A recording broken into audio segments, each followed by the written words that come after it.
ऐसे बहुत कम लोग हैं जो किसी भी परिस्थिति में वैसे ही रहेंगे जैसे वो हैं।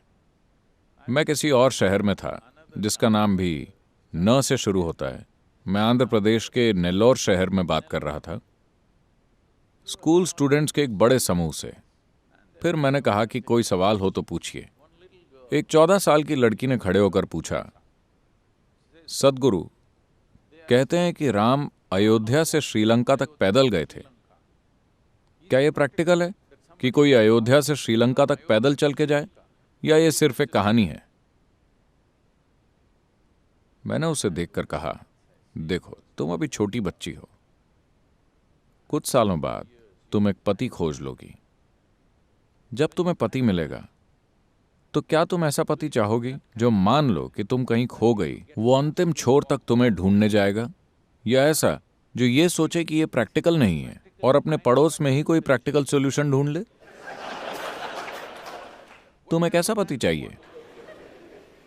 एक छोटी सी बच्ची भी जानती है कि उसे कैसा पति चाहिए।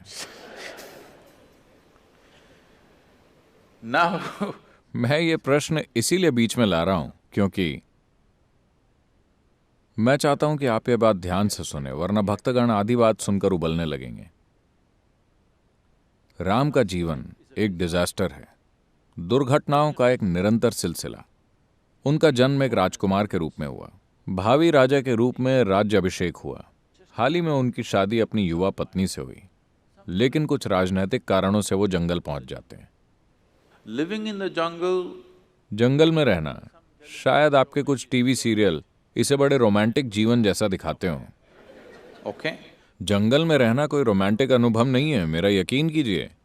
मैं खुद अकेले कई हफ्तों तक जंगल में अकेला रहा हूं, जंगल में जो मिला उसी से पेट भरकर। 3-4 हफ्तों बाद जब मैं वापस शहर पहुंचा तो लोग मुझे पहचान नहीं पाए।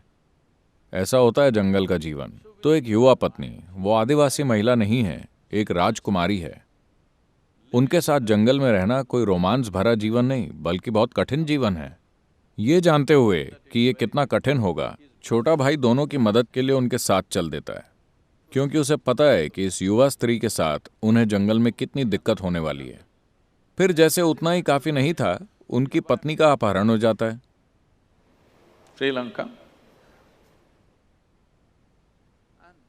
और चूंकि वो अपनी पत्नी से बहुत प्यार करते हैं, वो उदासी की हालत में ही पैदल पूरा सफर तय करते हैं। सफर आसान नहीं था और उन्हें यह भी नहीं पता कि उनकी पत्नी जिंदा है या मर चुकी है या किस दशा में है। वो पैदल पूरा सफर तय करते हैं, तमिल लोगों की एक फौज तैयार करते हैं, समुद्र पार करते हैं, एक सुंदर शहर को जला देते हैं, बहुत सारे लोगों को मार डालते हैं, अपनी पत्नी को वापस लेकर घर लौटते हैं। अब उनकी पत्नी गर्भवती है। सोनोग्राम तो होता नहीं था, तो वो ये नहीं जानते कि लड़का है या लड़की या लड़के या लड़कियां या क्या है। एक राजा के लिए बहुत जरूरी है। एक राजा के लिए बेटे का होना बहुत जरूरी होता था, क्योंकि उन्हें एक उत्तराधिकारी की जरूरत होती थी। मगर एक बार फिर राजनीतिक कारणों से वो अपनी गर्भवती पत्नी को जंगल भेज देते हैं। वो वहां जाकर 2 बेटों को जन्म देती है। राम को यह पता नहीं चलता। फिर वो अपने ही बेटों के साथ युद्ध लड़ते हैं। किसी के भी जीवन में सबसे बड़ी दुर्घटना यह हो सकती है कि जाने या अनजाने में वो अपने ही बच्चों की जान ले ले। यह आपके साथ होने वाली सबसे बुरी घटना होगी। उनके साथ लगभग ऐसा हो ही गया था। उन्होंने अपने बच्चों को लगभग मार ही डाला था। किसी तरह भाग्य से या परिस्थिति के कारण वो उन्हें मार नहीं पाए। उन्होंने उनको मारने की पूरी कोशिश की थी, बिना जाने कि वो दोनों कौन हैं। उसके बाद सीता कभी भी दोबारा उन्हें देखे बिना प्राण त्याग देती है। क्या आप इसे सफल जीवन कहेंगे? नहीं, लेकिन हम उनकी पूजा करते हैं। आप ऐसे असफल इंसान की पूजा क्यों करते हैं? क्योंकि चाहे जो भी दुर्घटना हुई हो, उस इंसान ने कभी गुस्सा नहीं किया, कभी नफरत नहीं की, उन्होंने कभी अपना संयम नहीं खोया, उन्होंने अपना संतुलन 100% बनाए रखा। उन्होंने अपने जीवन के सिद्धांतों और मूल्यों का त्याग कभी नहीं किया। उनके जीवन में मुसीबतें बराबर आती रहीं, लेकिन वो हमेशा स्थिर और परिस्थितियों से अछूते बने रहे। इन्हीं गुणों के आगे हम सिर झुकाते हैं। हम उनके आगे इसलिए सिर नहीं झुकाते क्योंकि वो बहुत सफल थे।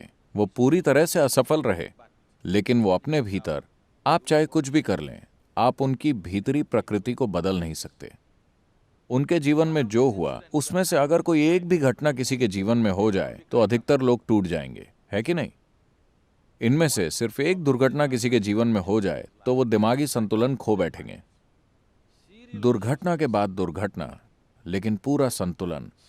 We are bowing down to that quality because this is inner management. हम उसी गुण के सामने सिर झुका रहे हैं क्योंकि यही इनर मैनेजमेंट है। अगर आप बाहर दुनिया में जाकर कुछ करना चाहते हैं तो दुनिया आपके ऊपर क्या फेंकेगी, इस पर आपका कोई कंट्रोल नहीं होता, लेकिन आप उससे क्या बनाते हैं वो 100% आपका है। आप किसी भी परिस्थिति में पैर रखने से, इस दुनिया में किसी भी हालात का सामना करने से नहीं कतराएंगे, क्योंकि आपके भीतर आनंद की केमिस्ट्री है। राम एक शांतिमय केमिस्ट्री में है।